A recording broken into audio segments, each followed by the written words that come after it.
मी अरुण अटवार, माजी सदस्य जिल्हा परिषद नागपूर, माजी सभापती पंचायत समिती कोळी.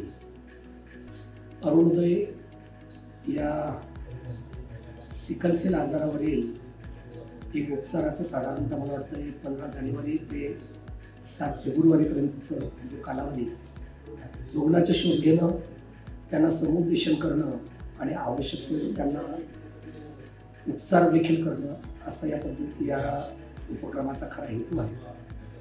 सिकलसेल हा जो आजार असतोय, आपण ज्याला सिकल म्हणजे विळा आणि सेल म्हणजे पेशी. पेशीचा आकार, रक्तामधल्या पेशीचा आकार हा विळ्यासारखा जो होतोय, रक्तामध्ये शरीराची रोगप्रतिकार शक्ती कमी होत असते. याचे अनेकदा पाहतो 2 प्रकार असतात. एक याच्यामधला एक वाहक आणि दुसरं रुग्ण. बरेचदा समाजामध्ये काही गैरसमज असतात, परंतु खऱ्या अर्थाने जर विचार केले, या आजारावरचं उपचार देखील आहे. वेळोवेळी कुटुंबातील एक प्रकारची समाजामध्ये जनजागृती, कुटुंबाचे जे व्यक्ती असतात त्यांनी कुठल्या पद्धतीचा संकोच न ठेवता लोकांमध्ये त्याचं म्हणजे आपण तज्ज्ञांकडे, डॉक्टरांकडे किंवा संबंधित आरोग्य विभागातील लोकांकडे जर आपण त्याची माहिती दिली तर त्यावरचा निश्चित उपचार होऊ शकतो.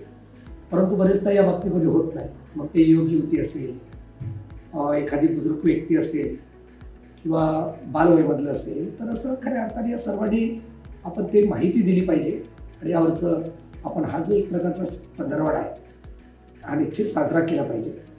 हा आजार शरीरामधल्या रोगप्रतिकार शक्ती जेव्हा कमी करतोय, तो अनेक आजारांना कदाचित त्याच्यामध्ये उगम देखील होऊ शकते. माझी विनंती राहील, या माध्यमातून सर्वांनाच विनंती राहील, मग त्यामध्ये लोकप्रतिनिधी असतील, समाजामधले समाजसेवी लोक असतील, यांनी यामध्ये लोकांमध्ये जाऊन त्याचं समाज प्रबोधन करावं, सामाजिक कार्य म्हणून एक दायित्व म्हणून राष्ट्रहिताचं करावं, असं मला या माध्यमातून आवाहन करायचं आहे.